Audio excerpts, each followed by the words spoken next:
My name is Amelia Carter. I am 30 years old, and on that 4th of July afternoon, my life changed with one cruel sentence. The backyard was alive with chatter, fireworks waiting in the distance, smoke curling up from the grill. My family laughed easily together, glasses clinking, stories flying around the table. I sat there quietly, hot dog in hand, invisible as always. Then my mother turned to me, her lips curved in that polished smile she reserved for her best cutting remarks. "If you disappeared tomorrow," she said casually, swirling her wine, "no one would even notice." The words hit like a slap. The worst part was not just hearing them, it was the laughter that followed. My brother chuckled. My sister smirked. Even my father looked amused before returning to his phone call. They laughed because they believed it was true. Something in me shifted in that moment. For years I had endured their jokes, their dismissals, the way they cut me off at dinner, or looked past my achievements, as if they were childish games. But this was different. It was final. I raised my hot dog like a glass and said evenly, "Challenge accepted."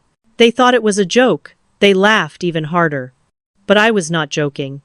That phrase would become a vow, a promise to myself that I would no longer beg to be seen by people determined to overlook me. Driving home that night, I gripped the steering wheel so tightly my knuckles turned white.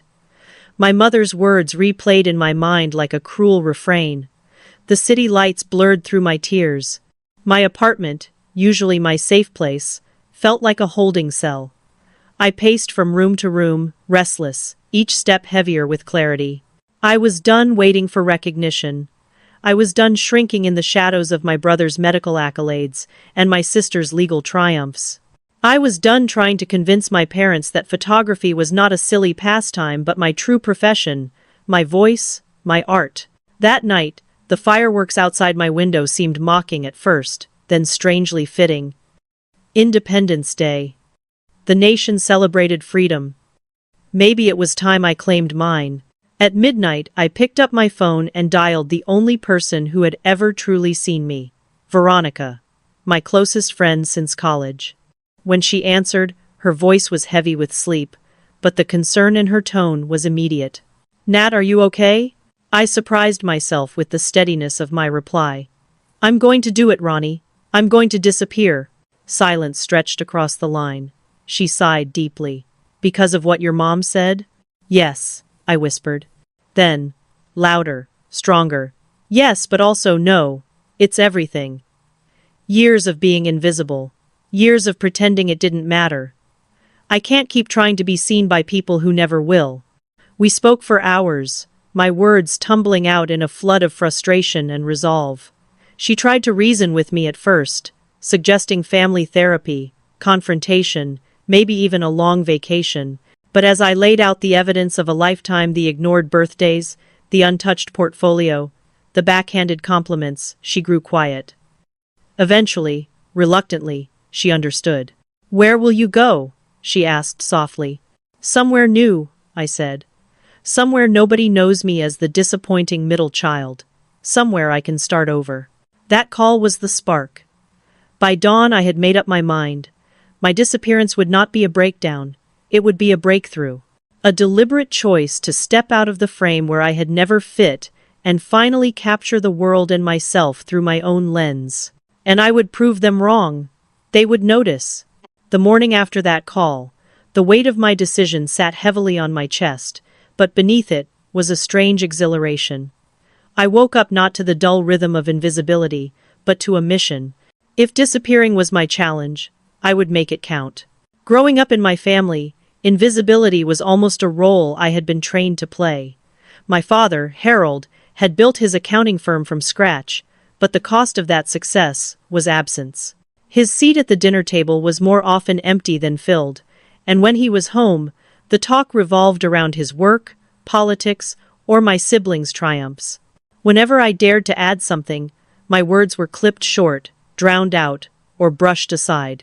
My mother, Patricia, thrived on the status of the country club circuit. Her calendar was her holy book, her reputation a religion. She perfected the art of the backhanded compliment. "That outfit is so brave, Amelia." Or, "Your little photography hobby is sweet." Nice to have something to fill your time. Every remark was a polished blade, slipped between my ribs with a smile. Then there were my siblings. Jake, 2 years older, the golden son, who cruised through medical school into a prestigious cardiology fellowship. Family dinners became showcases for his latest procedures, his encounters with prominent doctors. Elaine, my younger sister by 18 months, followed our father's footsteps with a Harvard law degree and a direct path to partnership. Their stories were trophies displayed proudly at every gathering. And then me. Amelia, the middle child, the afterthought, the one who chose a camera lens over a courtroom or an operating theater. I built a freelance photography business that sustained me for 5 years, but in my parents' eyes, it was still my little hobby. At every birthday, barbecue, or holiday dinner, the same chorus rose. When will you get a real job? Security is important, Amelia. Dreams are for the young. Not everyone can afford to chase them forever. I remembered the sting of bringing my portfolio to Christmas dinner 3 years earlier. My hands trembled with pride as I laid it on the table. My work had just been published in a respected travel magazine. It was proof that my path was legitimate, that I belonged. My mother glanced at it for barely 2 seconds before turning to Elaine. Did you tell everyone about your new client, the senator's son? The portfolio sat untouched all night, until I quietly slid it back into my bag. That was the rhythm of my life. Muted, dismissed, invisible. Only my grandmother Helen ever saw me. She examined my photographs with real interest, called me weekly, remembered the names of my clients. Her apartment walls held my prints like treasures. You see beauty where others don't even look, she told me. Those words, whispered with love, became lifelines. But the rejections piled higher. 2 weeks before that barbecue, a major gallery rescinded its promise to feature my work. Your perspective is too ordinary, the email read. We're seeking something that truly stands out. I called my mother, hoping for comfort. Instead, I got a sigh. Maybe it's a sign to consider something more practical. Not everyone is meant to be special. Those words lodged deep. They were confirmation of what I had always feared, that in their eyes I was ordinary, forgettable, unnecessary. By the time the 4th of July came, those shards had hardened into resolve. So when my mother made her cruel toast at the barbecue, it wasn't just a joke gone too far. It was a summary of my entire existence in their world. And when I raised my hot dog and said, "Challenge accepted," it was the only reply left. That night, driving home, I understood something with chilling clarity. My family's laughter was not an isolated cruelty. It was the culmination of years. Years of being overlooked, minimized, reduced to the background. And if I wanted to live, not merely exist, I had to step away. Before I continue this story, let me pause. If you've ever felt invisible in your own family, if you've ever wondered what it would mean to rewrite your own story, then you understand why I had to act. Take a moment to share where you're watching from in the comments below, and if my words resonate, hit that like button and subscribe. This isn't just my story, it might be the mirror you've been waiting for. That day marked the end of being invisible. It was the start of building a life where I would finally be seen, even if I had to vanish from theirs first. The barbecue was only the breaking point. The truth is, I had been carrying the weight of invisibility for years, and it had shaped every corner of my life. To understand why I chose to vanish, you have to see the pattern that made that cruel comment feel like confirmation rather than surprise. My birthdays were often forgotten or reduced to hurried phone calls days late. My accomplishments barely earned a glance, while Jake's promotions and Elaine's victories in court became headline news at every gathering. When I landed a freelance contract that paid my rent for 6 months, my father muttered something about temporary luck. When Jake mentioned a single patient who praised him, the family applauded as if he had cured disease itself. I tried to brush it off. I told myself that maybe middle children are simply overlooked, but it dug into me. Each dismissal chipped away at my confidence until I began questioning whether my achievements mattered at all. Sometimes, in the middle of editing photographs late at night, I would hear my mother's voice in my head. "Your little hobby!" And I would slam the laptop shut, doubting everything I had built. The cruelest memory wasn't even at the barbecue. It was Christmas 3 years earlier. I had just been published in a respected travel magazine. The photographs captured stormlight over the Oregon coast, and I was so proud I could barely contain it. My fingers shook as I slid the glossy pages across the table. "Look," I whispered, my voice cracking with excitement. "That's mine." My mother looked for all of 2 seconds. Then she turned to Elaine. "Did you tell everyone about your new client, the senator's son?"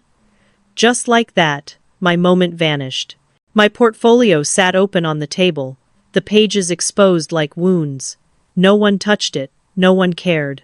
I remember closing it quietly while everyone laughed about Elaine's networking. That night, I cried until my face burned. It happened again and again. My father asking Jake to give a toast at family dinners but never asking me. My sister interrupting me mid-sentence, and no one noticing. Family photos where I was always shoved to the edge of the frame. The only exception was my grandmother, Helen. She lived in a modest apartment, nothing like the polished house I grew up in.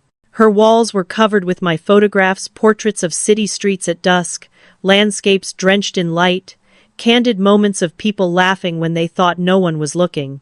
"You see beauty others miss," she said every time. She asked about my clients, remembered my friends' names, celebrated each commission with a hug. With her, I was visible. With her, I mattered. But when she wasn't there, I slipped back into invisibility. My father's chair empty more often than not. My mother busy planning charity galas. Jake shining in his white coat, Elaine dazzling in her courtroom stories. And me, holding my camera, quietly capturing scenes no one else bothered to see. The rejection from the gallery 2 weeks before the barbecue was the final crack. "Your perspective is too ordinary," the email said. Too ordinary. I had poured years of practice, pain, and vision into my work, only to be told it wasn't enough. When I called my mother, desperate for comfort, she sighed into the phone. "Maybe it's a sign to consider something more practical. Not everyone is meant to be special." That sentence sliced deeper than the gallery rejection, because it told me that my family agreed. They had always agreed. In their world, I was not meant to be special. So by the time I stood at that barbecue, listening to my mother's casual cruelty, I wasn't shocked. I was confirmed. Her words weren't new, they were the echo of every slight, every dismissal, every silence. But for the first time, I didn't swallow it. I looked at her, raised my hot dog and answered, "Challenge accepted."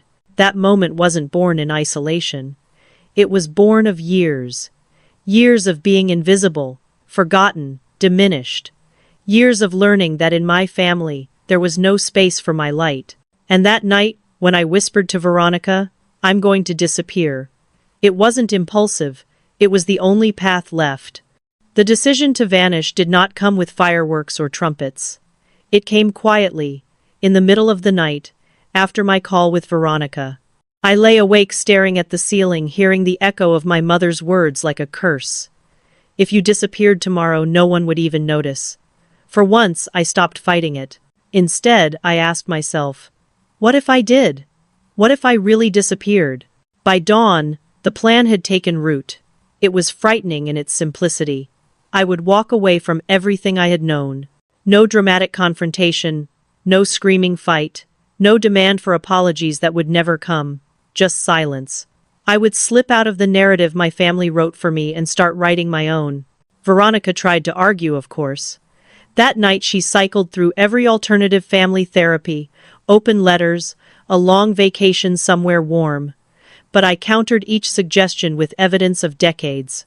The forgotten birthdays, the unopened portfolio, the endless comparisons, the way my mother smirked while belittling me in front of guests. After hours, she sighed. "If you really do this, I'll be your tether," she said softly. "But promise me you'll be safe." I promised. The following morning, I began to prepare. I pulled out my suitcase and realized how little I wanted to take. Clothes, of course. My camera gear. My external hard drives containing years of work. A quilt my grandmother Helen had sewn for me when I graduated high school. A few books. Everything else, the furniture, the gadgets, the decorative trinkets I never truly loved could stay behind. It was sobering to see how little of my life felt essential. At the bank, I withdrew $5,000 in cash. Enough to start over, but not enough to tempt suspicion. I left just enough in the account to cover automatic bills. The teller smiled politely, unaware that she was helping me disappear. Back in my apartment, I faced the hardest part, the note. How do you explain to people who never listened that you are leaving? I wrote draft after draft, tearing up each sheet. Too bitter, too emotional, too final. At last I settled on a vague message. I need some time away. Please respect my decision. I am safe and will be in touch when I am ready. I signed it simply, Amelia. I placed the note on the kitchen counter beside my cell phone. That device, once a lifeline, had become a shackle. Calls I dreaded, texts I ignored, notifications that meant nothing. Leaving it behind was not a loss. It was liberation. I stood in front of the small gallery wall where family photos hung. My parents smiling at an anniversary dinner, Jake in his white coat, Elaine in her law school robes. All polished, all perfect, all complete without me. Only one picture drew a pang, the photo of Grandma Helen, her arms around me, both of us laughing. I took it down carefully and slid it into my bag. At 4 a.m, the sky still dark, I rolled my suitcase outside. The air was cool and smelled faintly of rain. My Uber driver didn't ask questions. I was grateful for the silence. When we pulled away from my apartment, I didn't look back. There was nothing left to see. The bus station was already alive with travelers, their luggage piled high, their faces a blur of stories I would never know. I bought a one-way ticket to Portland, Oregon. The choice was deliberate. I had visited once for a photography workshop and remembered the city's misty streets, its art scene, its sense of possibility. It was far enough to vanish, yet familiar enough to feel like a chance. When I stepped onto the bus, my heart pounded with both terror and exhilaration. No one here knew me as the disappointing daughter or the overlooked sibling. To them, I was just another traveler. I could be anyone. I could finally be myself. As the bus pulled out of the station, I pressed my forehead against the glass and whispered, "Challenge accepted." For the first time in years, I felt free. The bus ride stretched into nearly 2 days, with long layovers in unfamiliar cities, and the kind of restless sleep that leaves your neck aching. I stared out the window most of the time, watching landscapes blur together, my reflection faintly visible in the glass. That reflection no longer felt like the forgotten daughter. It felt like someone on the edge of becoming. When I finally arrived in Portland, the air smelled damp and alive. A light drizzle coated the streets, catching the glow of street lamps. I dragged my suitcase through the mist and checked into a modest motel near the station. The room reeked faintly of cleaning chemicals and old cologne, but it was mine. It was the first space I had chosen entirely for myself. I sat on the bed and cried until my throat burned. Not because I regretted leaving, but because the weight of what I had done was overwhelming. The next morning, I walked through the neighborhood with my camera slung around my neck. Portland was unfamiliar, but I noticed details right away. The way light reflected off wet pavement, an elderly couple sharing an umbrella, steam rising from cafe vents. Every frame whispered possibility. On the third day, ducking into a small cafe to escape another downpour, I stumbled into what would become my anchor. The place was called Storyteller Cafe, a cozy spot filled with the scent of coffee and fresh pastries. Behind the counter stood Sylvia, a woman in her 50s with kind eyes and a calm presence. She noticed my damp hair, the rental listings in my hand, and the map folded awkwardly under my arm. "New to town?" she asked, sliding a steaming latte across the counter. "Yes," I admitted. "Not the whole truth, but enough. Just moved here, starting fresh."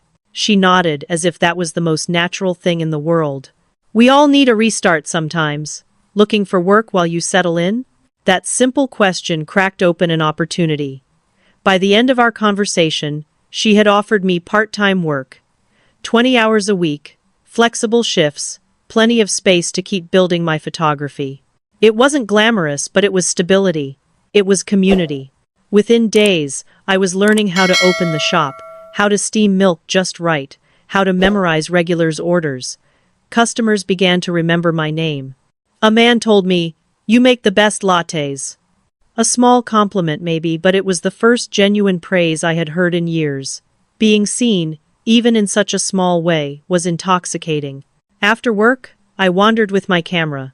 Portland revealed itself slowly, mist rolling through pine trees, street musicians playing under awnings, murals bright against gray skies. I started a new Instagram account, unlinked to my old one, and posted the shots. To my surprise, locals began following. They left comments like, "You capture this city so beautifully," or, "I've lived here my whole life, but never saw it like this." For the first time, my work wasn't dismissed as a hobby. It was celebrated. At night, I sat in my tiny motel room, editing photos and imagining the life I could build here. It wasn't just about proving my family wrong anymore. It was about proving to myself that I deserved to exist fully, to be visible, to create without apology. Before I share what happened next, let me pause. Have you ever dreamed of walking away from everything and starting over in a place where no one knows your name? If you were me, would you have taken that bus ticket? I'd love to hear your thoughts in the comments. That question weighed on me every day. But each morning, when I put on the apron at Storyteller Cafe and greeted customers who looked me in the eye and smiled, the answer grew clearer. For the first time, I wasn't invisible. I was just Amelia, a woman with a camera, a barista, learning people's stories, and someone slowly carving a space in the world. And that was enough to keep me going. Life in Portland unfolded like a photograph slowly coming into focus. At first, it was blurry, uncertain, tinged with loneliness. But week by week, the shapes sharpened, and I began to see the outlines of something resembling home. After 3 nights in that cramped motel, I found a studio apartment above a bookstore in a neighborhood alive with creativity. The rent was steep for the space, but the tall windows bathed the room in natural light, making it perfect for my photography. I signed the lease with trembling hands, feeling equal parts fear and exhilaration.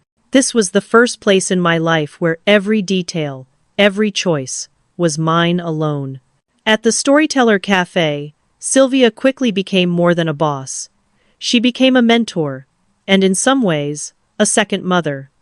She told me about her own reinvention after a bitter divorce.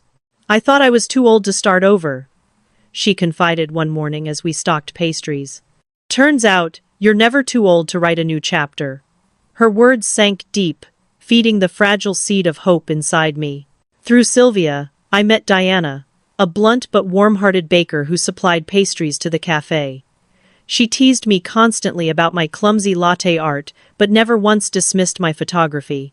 Then there was Zach, a graphic designer who found my new Instagram account and messaged me about using one of my forest shots for a brewery label.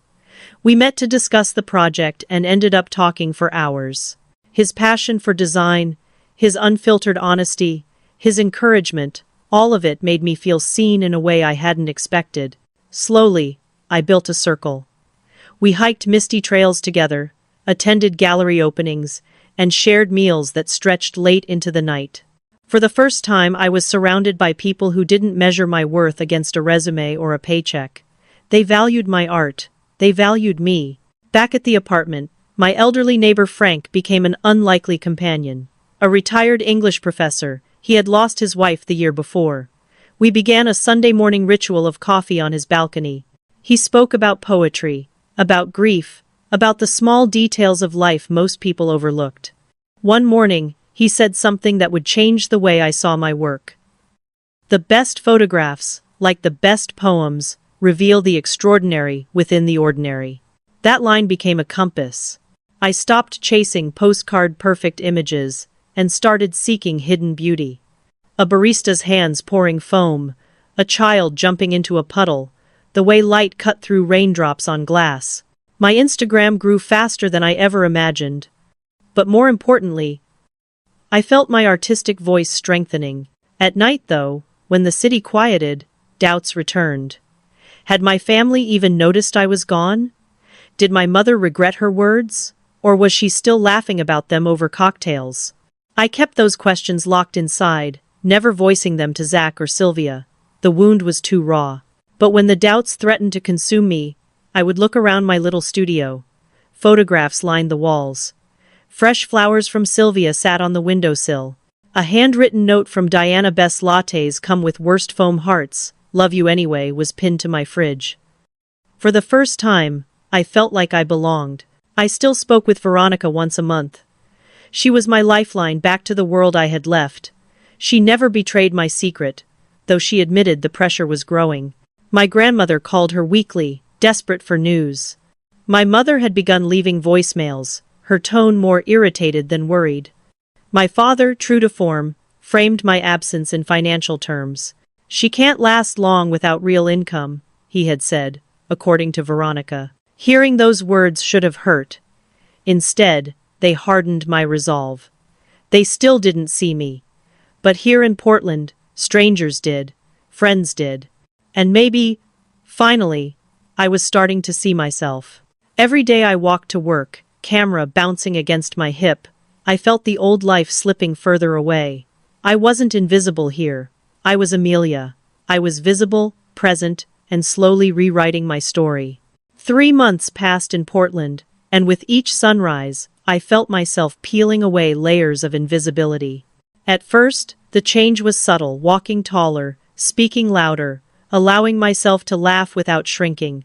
But soon the transformation could no longer be ignored. It began with Sylvia's suggestion at the cafe.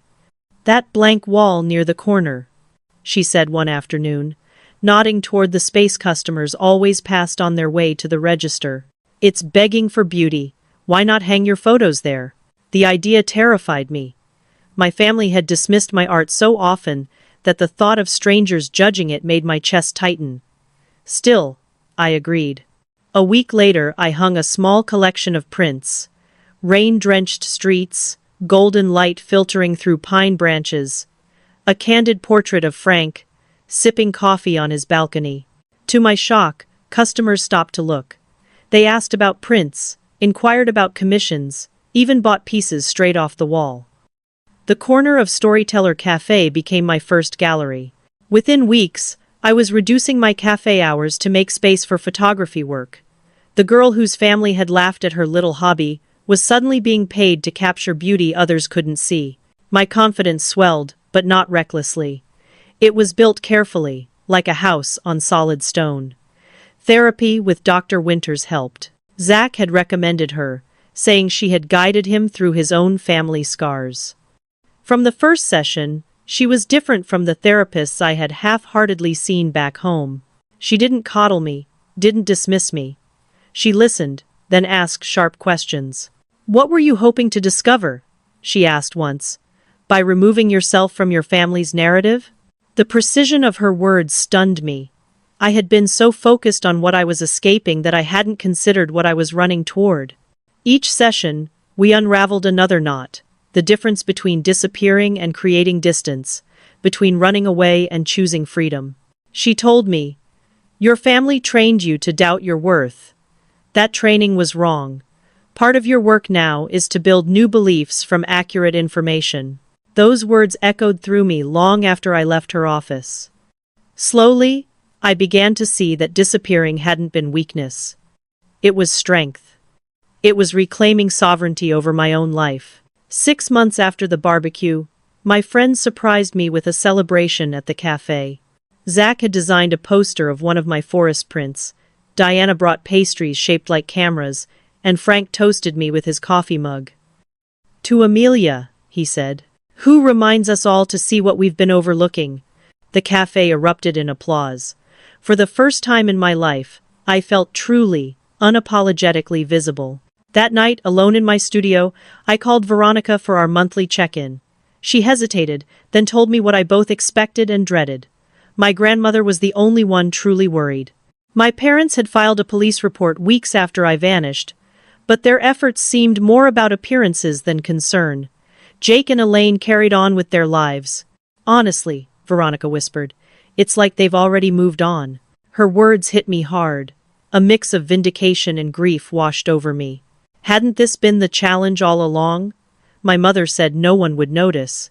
And here I was, 6 months gone, and the only person fighting for me was the woman who had always seen me, Grandma Helen. I stared at my walls that night, covered with photographs. I thought about the laughter at the barbecue, the note I had left on the counter, the way my mother's voice had dripped with casual cruelty. And I realized something. I wasn't done yet, because the real story was just beginning. Before I continue, let me ask you this. If you were in my shoes, would you stay hidden and keep building a life in silence? Or would you confront the very people who made you feel invisible? Drop your answer in the comments. I'm curious to see how many of you would vanish versus fight. The truth is, I didn't yet know my own answer. But the choice was coming. And when it arrived, it would change everything. By the time autumn painted Portland in shades of gold and rust, my life no longer resembled the shell I had left behind. The girl who once sat ignored at family dinners was gone. In her place stood a woman with work displayed on cafe walls, new clients reaching out weekly, and friendships rooted in authenticity rather than obligation. But even as my world expanded, the shadow of my family's absence lingered. Veronica's monthly updates reminded me of the truth I was trying to forget. My grandmother called her weekly, desperate for news. My mother, she said, oscillated between anger and humiliation. She'll come back when she needs something, my mother had scoffed in one voicemail. My father, ever pragmatic, spoke of me in financial terms. She can't keep it up. Photography won't pay forever. Jake and Elaine? Silent. Their busy lives barely paused to acknowledge I was gone. Only Grandma Helen cared enough to push my parents to file a police report. But the officer who handled it shrugged. She left voluntarily. She's an adult. Not much we can do. To my mother, it was a humiliation. To me, it was validation. I had chosen my disappearance, and it was working. They didn't know where I was. They didn't see me. And yet, at night, when the city grew quiet, I found myself wondering, did invisibility taste like freedom or loneliness? One evening, I lingered at the cafe after closing. The hum of the espresso machine had faded, chairs stacked neatly on tables. Sylvia leaned against the counter, watching me clean. "You're carrying something heavy," she said, her voice gentle but direct. I froze, rag in hand. "I left my family," I admitted. "I didn't just move cities. I disappeared." Her eyes softened. "Sometimes, disappearing is survival. But survival isn't the same as living." Her words sank deep. For days I turned them over in my mind. Was I truly living? Or was I hiding behind a new identity, pretending the old one didn't exist? The turning point came in November. Thanksgiving loomed, and Portland's chill settled into my bones. For years, Thanksgiving had been a painful ritual. My siblings basked in praise while my contributions were forgotten. But that year, I spent it differently. Zach invited me to his friend's gathering. Diana baked pies, Frank read a poem about gratitude, and Sylvia toasted new beginnings. I sat among them, tears burning my eyes, realizing something shocking. I didn't feel like a guest. I felt like family. That night, as I walked home under a drizzle of rain, I stopped at a corner where a musician played violin under a flickering street lamp. The melody was haunting, echoing through the mist. I lifted my camera and captured the scene. The frame was perfect. Light, shadow, vulnerability, resilience. It mirrored my own journey. I posted the photo later with a caption. "Sometimes you have to vanish from one story to be truly seen in another." The post went viral locally, shared by hundreds of Portlanders. Strangers messaged me, thanking me for capturing what they had always felt but never expressed. For the first time, I understood the power of my work not just as art, but as connection. Still, Veronica's voice echoed in my monthly calls. "Your grandmother is worried sick, Amelia. She says you carry too much on your shoulders." I pictured her frail hands clutching the phone, her voice filled with love. That image pierced me deeper than all my mother's dismissals combined. Because no matter how free I felt in Portland, I couldn't erase the fact that someone I loved was suffering because of my silence. And that guilt became the thread pulling me back toward the very people I had fled. Winter arrived in Portland with heavy rain and streets that glistened under neon lights.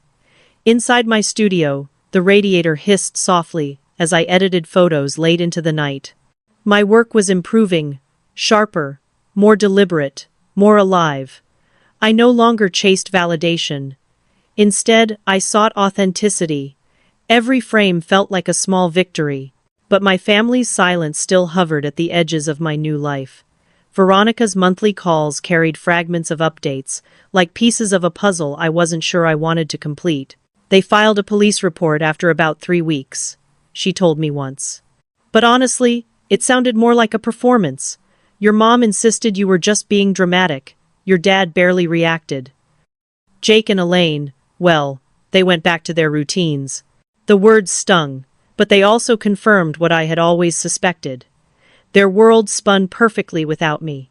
My absence wasn't a crisis, it was an inconvenience. Only Grandma Helen pressed for answers.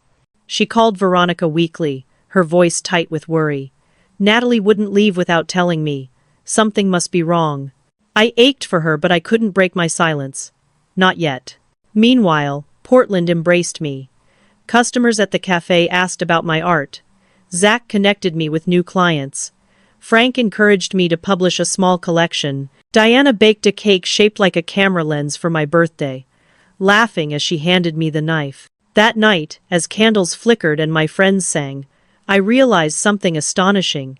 It was the first birthday in years where I felt celebrated, not forgotten. And yet, when I blew out the candles, my wish wasn't for success or love. It was for peace with the family I had left behind. One Sunday, sitting with Frank on his balcony, I finally voiced the question gnawing at me. Do you think they even miss me? He sipped his coffee before answering. Sometimes, people don't realize what they've lost until the silence grows too loud. The real question is, do you want them to? That question haunted me. By the 8th month of my disappearance, the cracks in my family's facade began to show. Veronica described how my mother had started crying in grocery stores, cornering her with desperate questions. My father, usually so composed, had hired a private investigator named Luis Rodriguez. Jake called Veronica out of the blue, his voice heavy with regret. Elaine sent apologetic emails to my old address, messages Veronica quietly forwarded to me. Reading those words stirred a storm inside me. I had longed for acknowledgement my entire life, and now that it came, I wasn't sure I wanted it.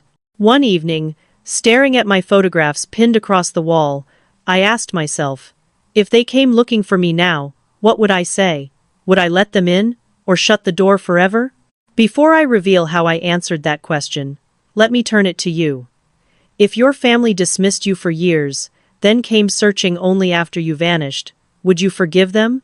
Or would you keep the door closed? Share your answer in the comments. I want to know how you'd face that choice. Because that choice was rushing toward me faster than I realized. By the 9th month of my disappearance, the silence between me and my family had grown into something almost tangible, like a wall I could touch but not climb. On one side was my new life in Portland, filled with friends, art, and the intoxicating feeling of being seen. On the other side was the family that had raised me, now unraveling in ways I had never imagined. Veronica told me the stories during our monthly calls. My mother had started setting a place for me at the dinner table, as though by sheer ritual she could summon me home. At Thanksgiving, she excused herself halfway through the meal and disappeared upstairs. Later found clutching an old photograph of me at high school graduation. My father, stripped of his usual composure, suggested family therapy. Jake admitted over the phone to Veronica. I was a terrible brother, wasn't I? Elaine's emails grew longer, desperate, even tender. I don't know if you'll ever read this, but I'm sorry.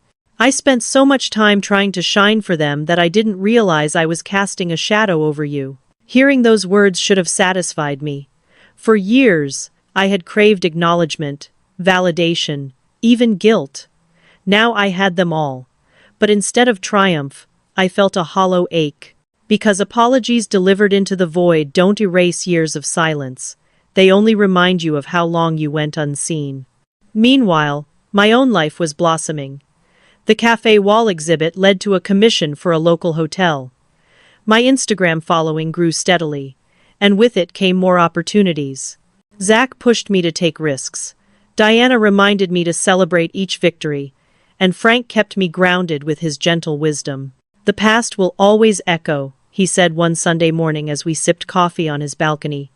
"But echoes lose their power the further you walk from the source." Still, the echo persisted. Especially at night. Especially when Veronica told me about my grandmother. "She keeps saying you wouldn't leave without a reason. She's the only one who doesn't believe this is some phase. She calls me every week, Amelia. Every week." The guilt was sharp. Grandma Helen had always been my champion, the one person who saw my art as something precious. I imagined her frail hands gripping the phone, her voice trembling as she asked, "Is she safe?" I wanted to reach out, but I wasn't ready to bridge the gap. Not yet. Then came the tipping point. At the 8th-month mark, my mother ran into Veronica at the grocery store. Veronica told me how she broke down in the produce aisle, tears streaming, asking over and over, "Why would she leave like this? What did I do?" For the first time, I felt something unexpected: compassion. Not forgiveness, not yet, but a flicker of understanding. Maybe she truly hadn't realized how her words cut. Maybe she was finally beginning to see. And then Thanksgiving arrived again. My chair remained empty, but the silence around it forced a reckoning. Veronica later told me my father admitted to Elaine, "I think she's really gone, and I think it's our fault." Those words rippled through me. Fault. Responsibility. Words I never thought he would utter. By the time a full year had passed since the barbecue, Luis Rodriguez, the private investigator my father had hired, was closing in. He traced my emergency credit card use, then began scanning social media for photography accounts with my style. It was only a matter of time before he found me, and I realized something I hadn't expected. I was ready to be found. Not because I needed their validation, but because I had already built a life strong enough to stand on its own. If they came to Portland, they wouldn't be finding the invisible daughter who once shrank at their laughter. They'd be meeting a woman who had learned to see herself first. The 1-year anniversary of my disappearance arrived quietly, but the storm it unleashed inside me was anything but. I woke that morning in my Portland studio, the pale light filtering through tall windows, and realized a year had passed since my mother's words had pushed me over the edge. A year since I had vanished with nothing but a suitcase, $5,000 in cash, and a fragile hope that I could start again. What startled me most wasn't the distance of time, it was how much I had changed within it. The timid woman who had once begged for scraps of recognition at family dinners no longer existed. In her place stood someone who had learned to set boundaries, to accept compliments, to claim space unapologetically. I had grown into my life in Portland. My photos were hanging in cafes, hotels, and soon, a gallery. My friendships were no longer tentative, they were anchors. And for the first time, I believed I was worthy of being seen. But the universe has a way of testing us, just when we think we've found balance. Luis Rodriguez, the private investigator, had found me. It started with whispers. Sylvia mentioned that a man had stopped by the cafe asking about me, flashing a photo. Frank said someone had been inquiring around the neighborhood. My phone buzzed with a text from Sylvia.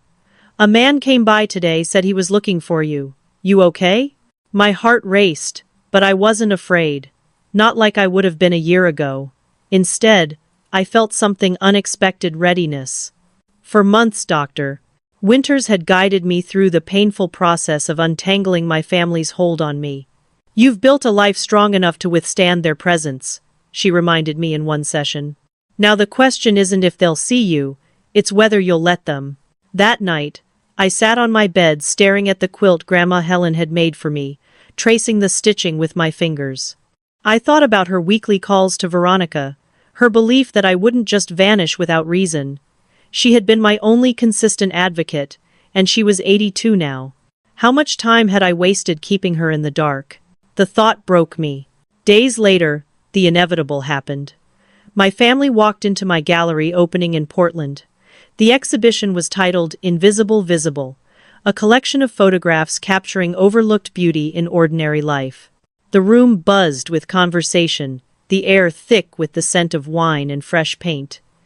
And then I saw them, my mother first, her posture less perfect than I remembered. My father next, eyes wide as he took in the crowd. Jake and Elaine followed, both hesitant, uncharacteristically subdued. And finally, supported by a cane but radiating determination, my grandmother. Our eyes met across the room, and time collapsed.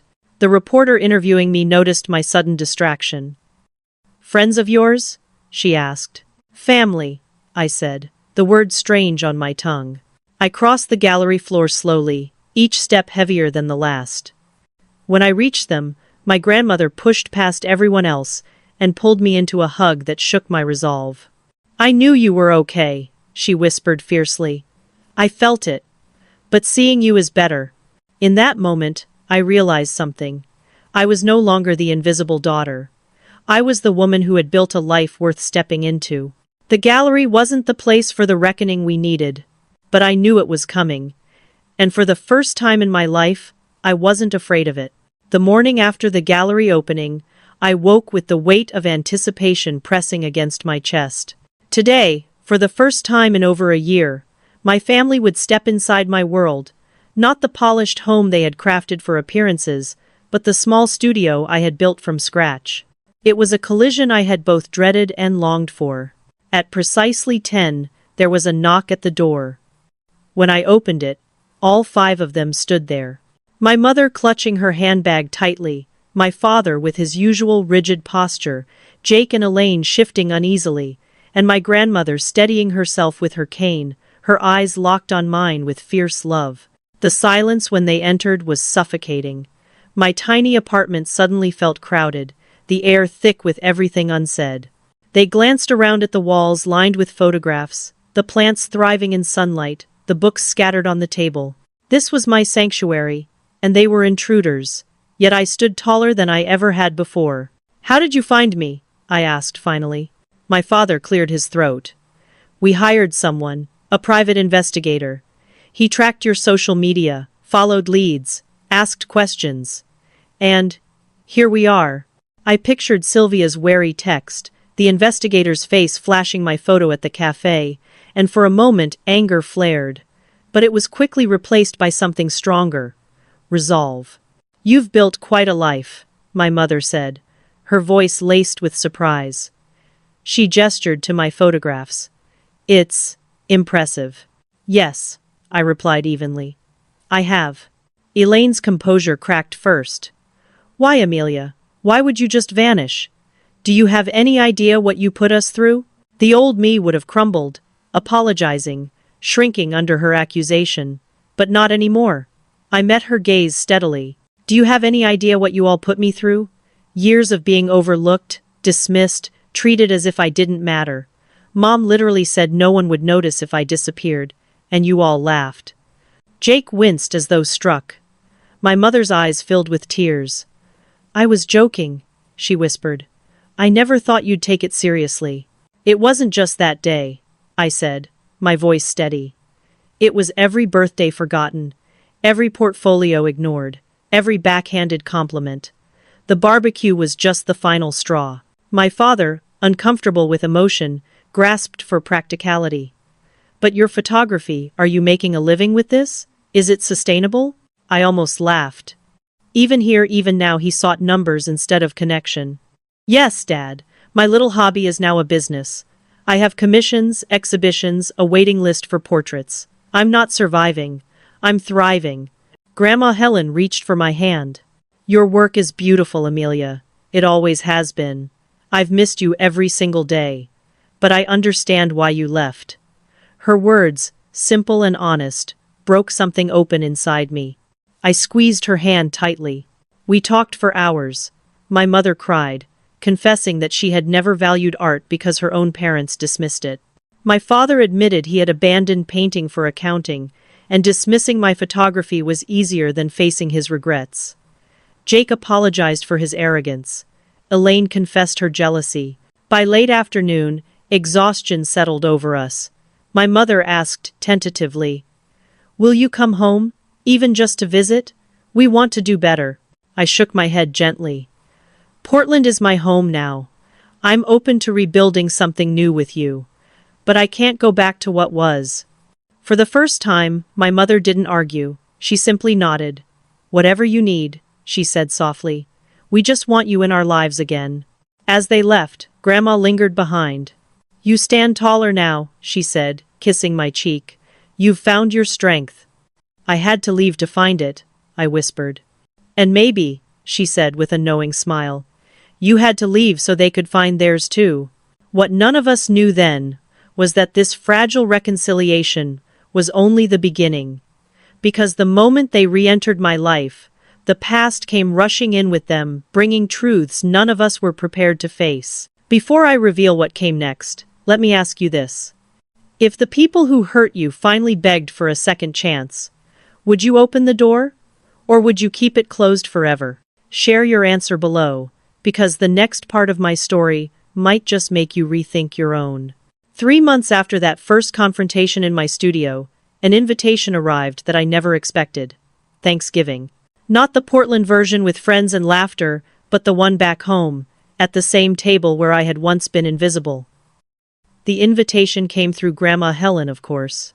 Come home for a few days, she urged. They're trying, Amelia. They're different now. At first, I resisted. The thought of walking back into that house, of smelling the familiar polish on the mahogany table, and hearing the echo of voices that once dismissed me, made my chest tighten. But therapy had taught me that avoidance is not the same as healing. Dr. Winters said, "You're not returning as the girl who left. You're visiting as the woman you've become. That makes all the difference." So I booked the flight. Zach teased me about overpacking. Diana sent a care package of cookies, for emergencies only, and Frank pressed a book of essays into my hand.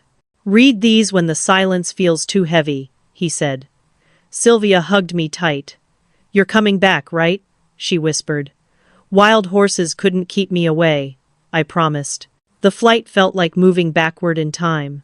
As the plane descended, old anxieties tried to resurface.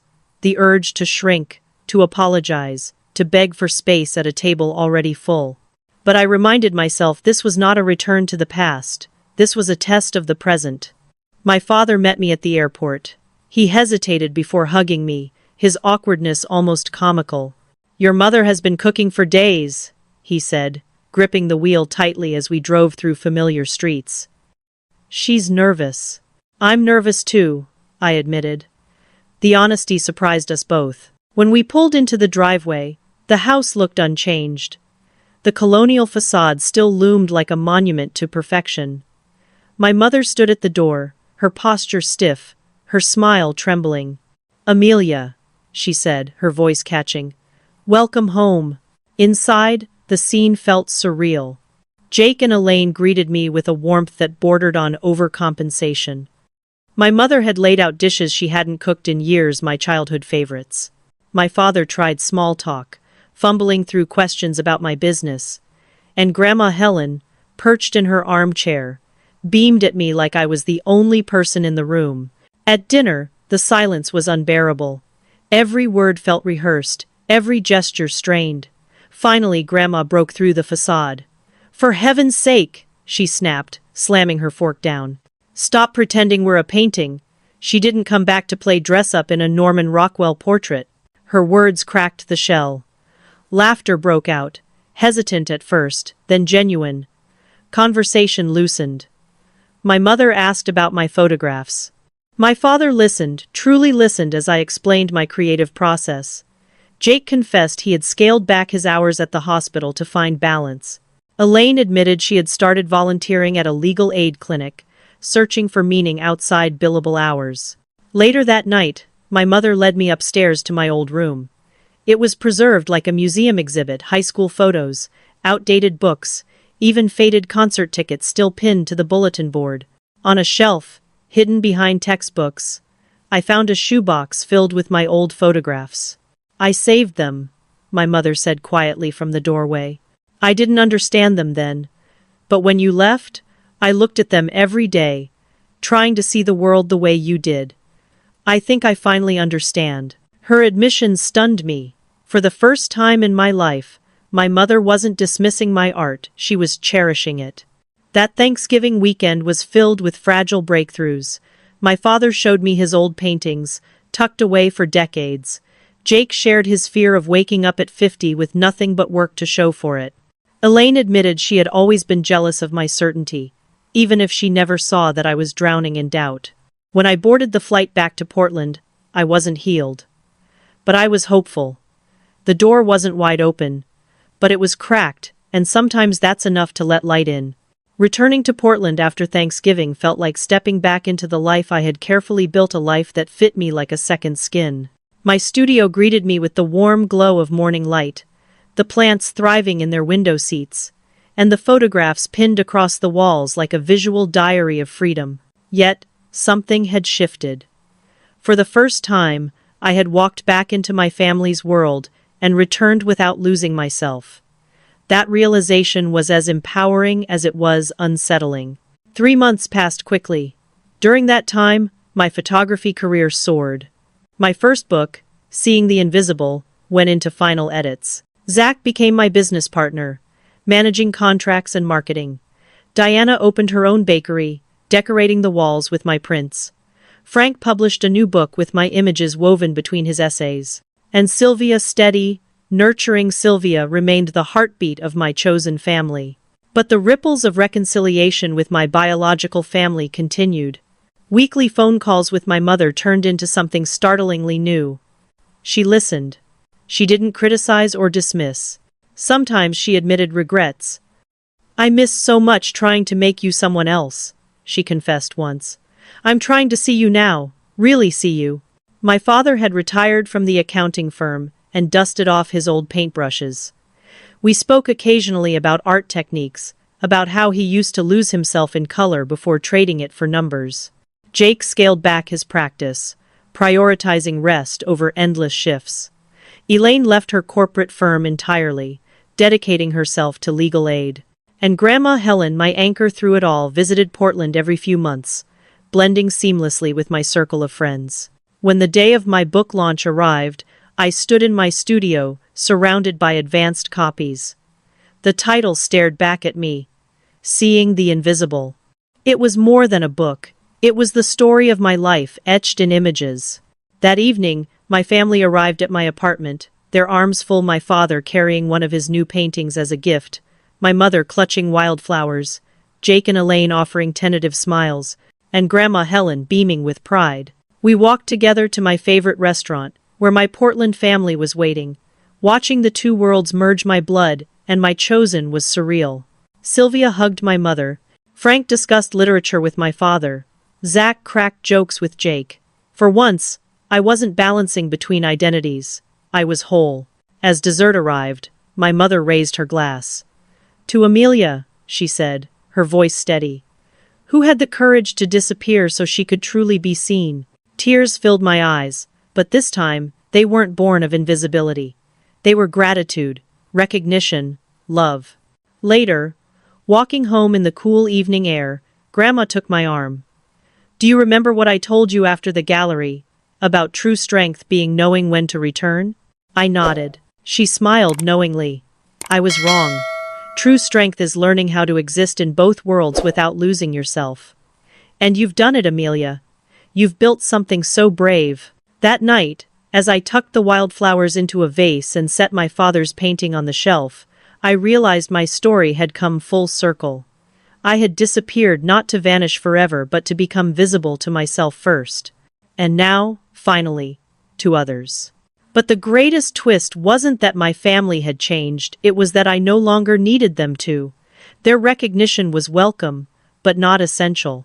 I had already seen myself, and that was the foundation no one could take away. 2 years after that fateful barbecue, I stood in my Portland apartment preparing for another milestone. On my coffee table lay the first printed copies of Seeing the Invisible, my debut photography book. Each page carried fragments of my journey: rain-soaked streets, golden forests, fleeting moments of human connection. It was more than art. It was proof that I had taken the cruel words of my mother and transformed them into a testament of resilience. That evening, my family arrived at my door once again. My mother held wildflowers instead of her usual pristine bouquets. My father carried another painting, this one created just for me. Jake and Elaine looked more relaxed than I had ever seen them, their sharp edges softened. And Grandma Helen, her cane tapping gently against the floor, beamed at me with unwavering pride. We walked together to my favorite restaurant, where my Portland family, Sylvia, Zach, Diana, and Frank, waited. Watching the two worlds blend felt surreal. Conversations overlapped, laughter spilled freely, and for once I didn't feel caught between two identities. I was simply myself, whole and unashamed. Over dessert, my mother raised her glass. Her voice no longer carried sharpness, only sincerity. "To Amelia," she said, "who had the courage to disappear so she could truly be seen." The words brought tears to my eyes. But unlike before, I didn't need them to validate me. I had already built my worth, brick by brick, through the life I had created here. Their acknowledgement was a gift, not a requirement. Later that night, walking back through Portland's cool streets, Grandma linked her arm with mine. "Remember when I told you true strength meant knowing when to return?" she asked. I nodded. She smiled. "I was wrong. True strength is learning how to live in both worlds without losing yourself. And you've done that." Her words stayed with me. Because she was right. I hadn't returned to the family I once knew. Instead, I had invited them into the world I had built on my terms. The next morning, at Storyteller Cafe, Sylvia placed a steaming latte in front of me. "Your family loves you," she said softly. "But the difference now is, you love you too." I looked around at the cafe, at the photographs on the walls, at the people who had become my chosen family, and I realized something. Disappearing had never been about running away. It was about finding space to see myself clearly, so that when others finally did, it no longer determined my worth. As I sat with both families gathered in my apartment later that afternoon, I set my camera on a tripod and gathered everyone together. "Squeeze in," I called, hitting the timer. For the first time, I wasn't behind the lens. I was in the frame, fully visible. The shutter clicked. That photo captured everything, the pain, the growth, the reconciliation, and the freedom. And here's the truth I want to leave you with. Sometimes the bravest thing you can do is walk away long enough to rediscover yourself. Not everyone will understand. Not everyone will follow. But the ones who matter, the ones willing to see you for who you truly are, will find their way back. Now, let me ask you this. Have you ever wondered what it would feel like to step away from everything and start again? To vanish from a life where you were unseen, only to create one where you shine?